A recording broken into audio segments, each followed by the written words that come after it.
Je m'appelle Philippe Collin, j'exploite une exploitation polyculture élevage, environ 300 hectares, moitié en herbe et moitié en culture. La particularité, c'est qu'on est en zone Natura 2000, donc on a encore beaucoup de prairies qui sont gérées en pâturage ou en récolte de foin.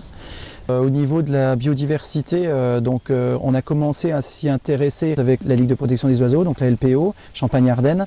Et donc là, on s'est aperçu que par rapport aux éléments paysagers, on avait des choses qui pouvaient être intéressantes.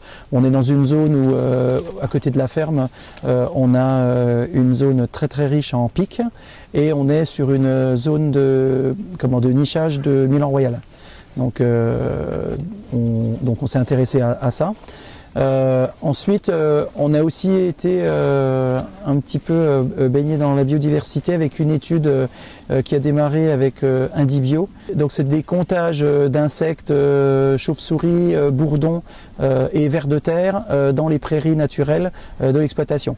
Nous on attendait un peu une réponse des scientifiques en disant voilà, nous on constate ça, mais on ne sait pas comment ça marche, et les scientifiques de nous expliquer pourquoi il y avait ça et ça. Mais en fait, aujourd'hui, un peu la conclusion des choses, c'est que ils sont un peu comme nous, c'est-à-dire qu'on avance petit à petit et les connaissances, elles se mettent d'année en année et voilà, on suit.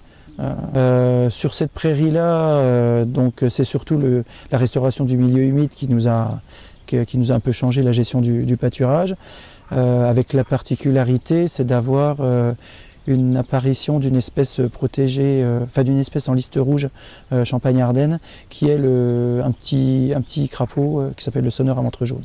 On est tout près des forêts et naturellement, au bout de quelques mois après la création de la mare, il a migré dans la mare. Voilà.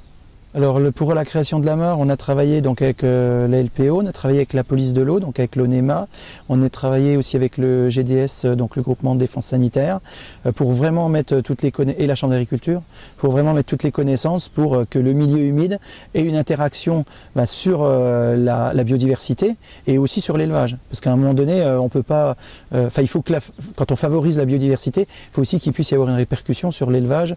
Et donc là, en termes économiques, c'est flagrant puisque il y a 2 hectares qui ont été gagnés en pâturage, qui étaient envahis par les joncs, et puis les antiparasitaires qui sont plus faits systématiquement. Au niveau de la création de la mare, donc ça s'est fait avec un terrassier local.